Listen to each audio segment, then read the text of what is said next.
이번 동영상에서는 이 폼 밸리데이션을 이용해서 이 사용자가 입력한 정보를 검증하는 방법을 알아보고 그것과 함께 라이브러리를 사용하는 방법, 그 방법과 함께 라이브러리의 개념에 대해서 익히는 시간을 갖겠습니다. 자, 우선 코드 이그나이터의 매뉴얼인데요.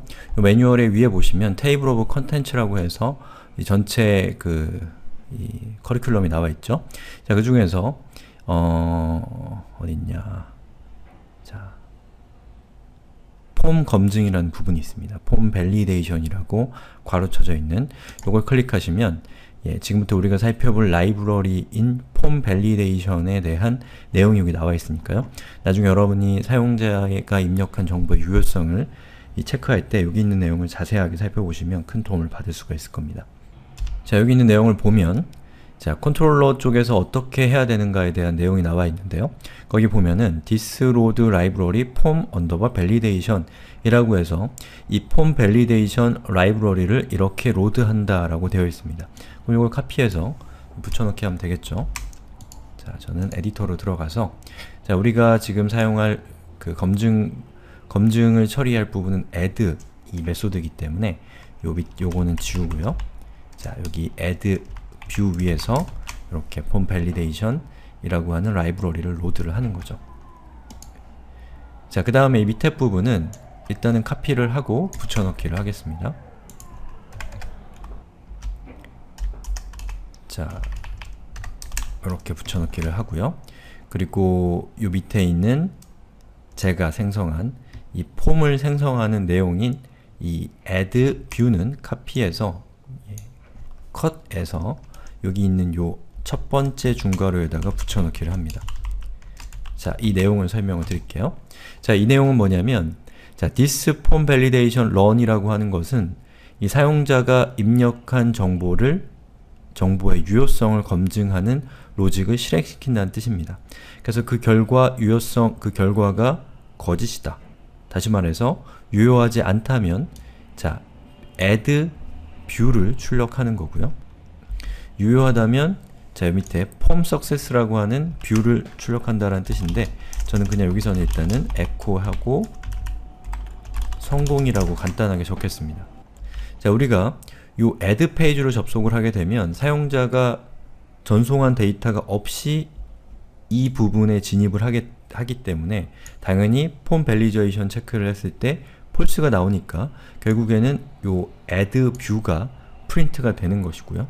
이 사용자가 입력한 정보가 만약에 정상적인 정보가 요 add를 통해서 URI 라우팅을 통해서 이 add 메소드를 실행한 다음에 전달이 됐을 때 이 결과가 true라고 한다면, 즉 성공이라고 한다면 요 밑에 있는 내용이 출력이 되는 거예요. 그리고 만약에 그 사용자가 전송한 정보가 유효하지 않다면 역시 마찬가지로 마치 이 페이지에 진입한 것과 똑같이 여기 있는 add view가 출력이 되게 되는 겁니다. 자, 그럼 이렇게 입력을 하고 예제로 한번 돌아가 볼까요? 자, 이렇게 추가 버튼을 눌렀을 때 보시는 것처럼 이 add view에 해당되는 이 UI가 이렇게 출력이 되는 거죠. 그것은 바로 이 부분 때문에 그런 겁니다. 자, 여러분이 좀 헷갈리실 수 있을 것 같아서 제가 다시 한 번만 설명을 좀 드리면 현재 우리가 요 사용자가 입력할 수 있는 이 양식이 표현되는 페이지가 topic/add 이잖아요. 여기다가 사용자가 제목과 본문을 이렇게 입력한 다음에 제출 버튼을 누르면 사용자가 입력한 정보가 다른 페이지로 가는 것이 아니라 현재 페이지로 전송이 되는 겁니다. 그렇기 때문에 현재 페이지는 이 사용자가 입력할 데이터를 입력할 수 있는 이 폼이 출력되는 페이지면서 동시에 사용자가 입력한 데이터를 받아서 그것을 DB에다가 저장하고 그 결과를 알려주는 페이지이기도 하다라는 거예요. 이게 좀 헷갈릴 수가 있어서 제가 다시 한번 설명을 드린 겁니다. 자, 그리고 지금 코드 이그나이터의 매뉴얼 페이지로 다시 이동을 했고요. 여기 보시면 검사 루틴을 설정한다고 되어 있죠. 즉 사용자가 전송한 데이터의 유효성을 검사하는 부분에 대한 매뉴얼이 이렇게 적혀 있습니다. 여기 보시면 this form validation 이라는 요 클래스의 이 객체에 set rules라고 하는 메소드를 호출하는 걸 통해서 이 사용자가 입력한 정보의 유효성을 체크할 수 있다라고 이렇게 되어 있는 겁니다. 자, 그러면 요 set rules라고 하는 요 메소드는 어떻게 사용하면 되는지 여기 적혀 있는데요. 자, 첫 번째, 세 가지의 인자를 받을 수가 있습니다. 첫 번째 인자로는 필드 이름, 여기서 얘기하는 필드 이름은 자, 여기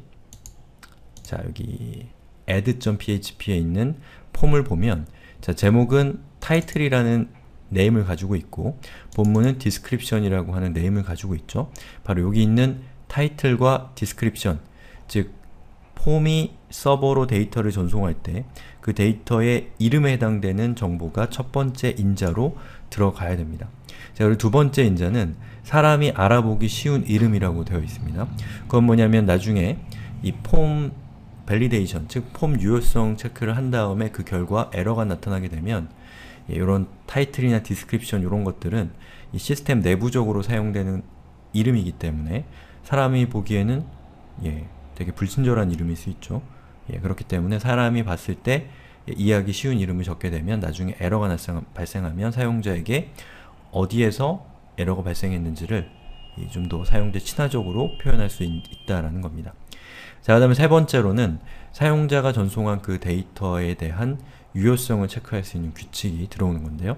자, 예를 들면 자, 여기 set rules가 4번 사용이 됐습니다. 이건 뭐냐면 폼이 4개의 컨트롤이 존재하고 그 4개의 컨트롤의 이름은 첫 번째는 유저네임, 패스워드, 패스워드 컴프, 이메일이라는 4개의 양식을 가지고 있는 이 데이터가 전송이 되게 되면 그 데이터는 첫 번째, required라고 하는 것은 유저네임이 반드시 입력이 되어야 된다라는 뜻입니다. 이게 required가 빠지게 되면 사용자가 그 데이터를 입력하지 않아도 이 검증에서 합격을 하는 거예요. 근데 만약에 required가 들어가게 되면 사용자가 그 입력해야 되는 내용을 입력하지 않으면 에러를 발생시키게 되는 겁니다. 자, min length는 사용자가 입력한 데이터가 최소한 5글자 이상이어야 되고 12글자 이하여야 된다라는 뜻입니다. 자, 그 다음에 밑에 보시면 이 패스워드가 되어 있죠. 자, 패스워드 같은 경우는 양식이 조건이 required, 반드시 입력이 돼야 되고 그리고 matches라고 되어 있는데 passcomp라고 되어 있습니다. passcomp는 그 다음에 체크하는 이 양식인데요. 이 passconf, 컨펌이겠죠? 다시 말해서 비밀번호 입력할 때 비밀번호를 2번 입력하잖아요. 2개가 일치하는지 확인하기 위해서. 그래서 확인하는 비밀번호와 비밀번호가 일치하는지를 체크해서 만약에 일치하지 않는다면 에러를 발생시키는 이 로직입니다. 그리고 밑에 있는 이메일 부분에 valid _email이라고 하는 것은 사용자가 입력한 이메일 정보가 이메일의 양식을 충족시키는지를 체크하는 이 루틴이 되는 거죠. 자, 그럼 우리의 예제에 한번 여기 있는 요 검사 루틴을 적용시켜 볼게요. 자, 여기 있는 걸 이렇게 카피해서 제가 우리 코드에다가 붙여넣기를 해보겠습니다. 어디에다 붙여넣기를 해야 되냐? 자, 컨트롤러에다가 해야 됩니다. 그리고 이 폼 밸리데이션 런이 실행되기 전에다가 그리고 폼 밸리데이션 라이브러리를 로드하는 로직 아래에다가 붙여넣기를 해야 됩니다. 자, 이렇게 추가를 시켰고요. 자, 첫 번째로 체크해야 될 것은 자, 예제로 들어가 보면 여기 있는 제목이 체크가 돼야 되는데 제목은 반드시 입력해야 되는 정보이니까 여기다가 제가 첫 번째 인자로는 title이라는 데이터는 title이라는 이름으로 넘어온 데이터는 자, 사람이 보기 좋은 제목은 제목이죠. 그리고 요거는 required라고 이렇게 체크를 하는 거죠.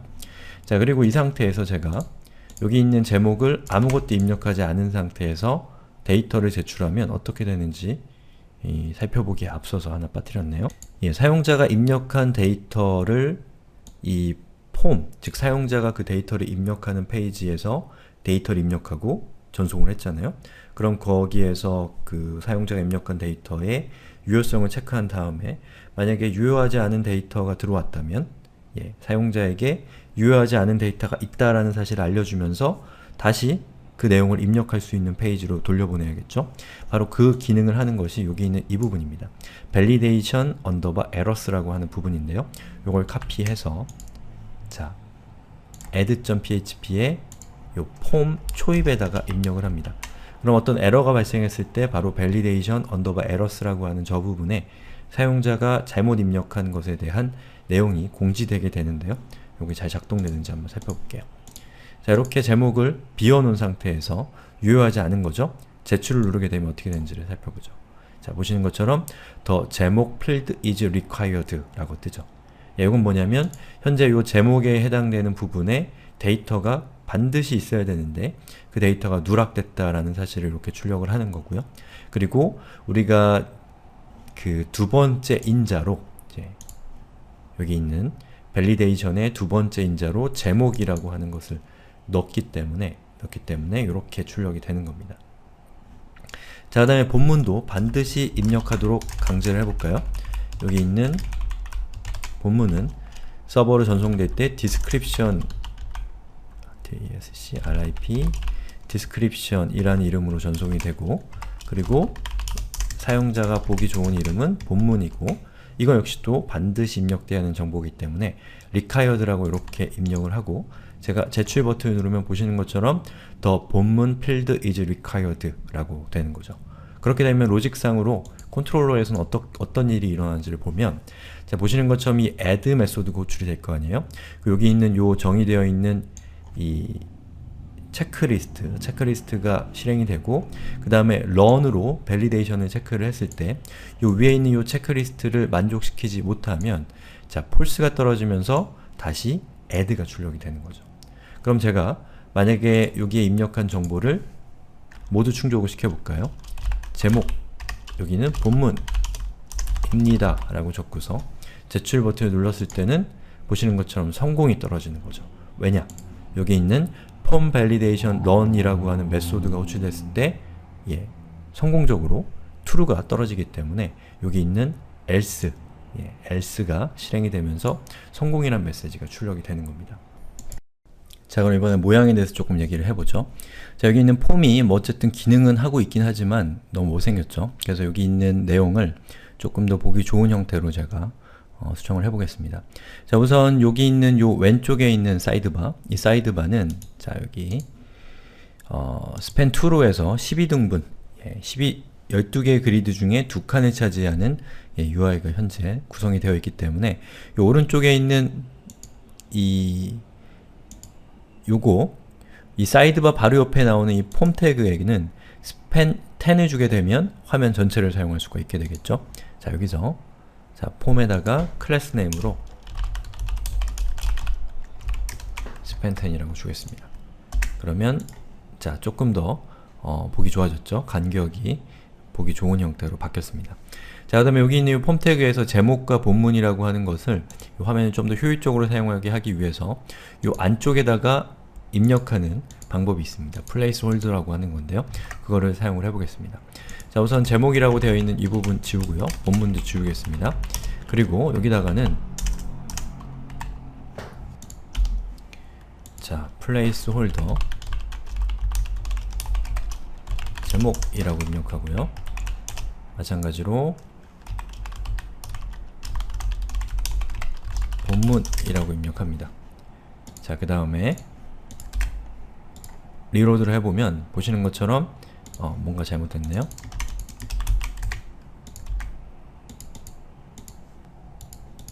보시는 것처럼 제목이 이렇게 표시가 되는데 여기다가 제가 이렇게 아무거나 적게 되면 거기 표시됐던 내용이 삭제가 되죠.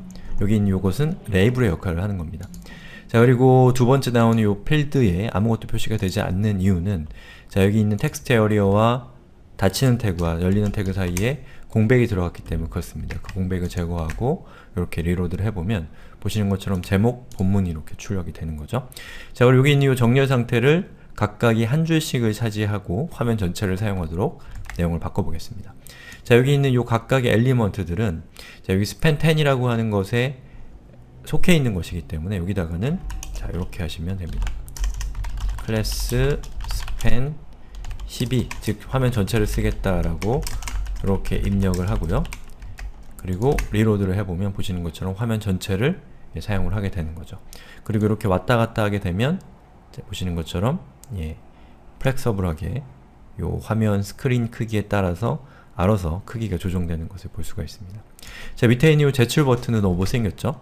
여기 있는 요 인풋에다가 클래스 그리고 btn으로 하게 되면 트위터 부트스트랩의 UI가 적용이 돼서 제출 버튼이 조금 더 보기가 좋아집니다. 그리고 본문의 내용도 조금 더 보기 좋도록, 자, course라고 하는 것은 로스죠. 몇 행을 입력하게 할 것인가 인데요.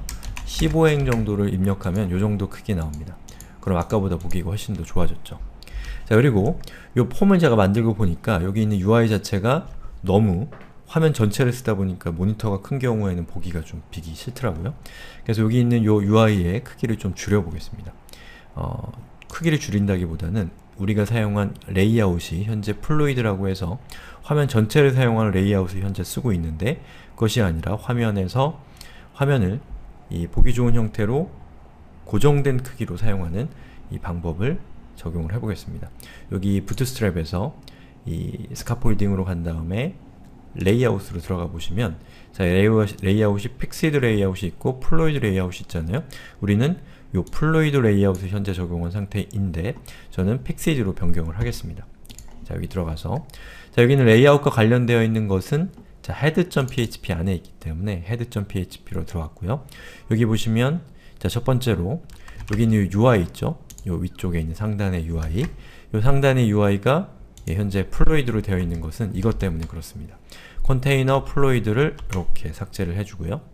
그 다음에 요 아래쪽에 있는, 제가 지금 강조 표시하고 있는, 제가 지금 가리키고 있는 요 아래쪽에 있는 컨텐트 영역의 부분도 픽시드로 바꾸기 위해서는 컨테이너 플루이드를 컨테이너로 변경을 시키고 리로드를 하면 됩니다. 그럼 보시는 것처럼 화면이 고정이 돼서 화면이 아무리 커져도 저 크기를 유지하게 되고요. 여기서 화면을 줄이게 되면 보시는 것처럼 알아서 반응형으로 변경이 됩니다. 자, 그럼 지금까지 이 폼 밸리데이션이라고 하는 라이브러리를 사용하는 방법까지 알아봤고요. 그럼 폼 밸리데이션을 통해서 체크한 데이터를 이 데이터베이스에 실제로 저장하는 방법, 즉 모듈에 대한 얘기를 하는 걸 통해서 이번 수업을 마무리하겠습니다.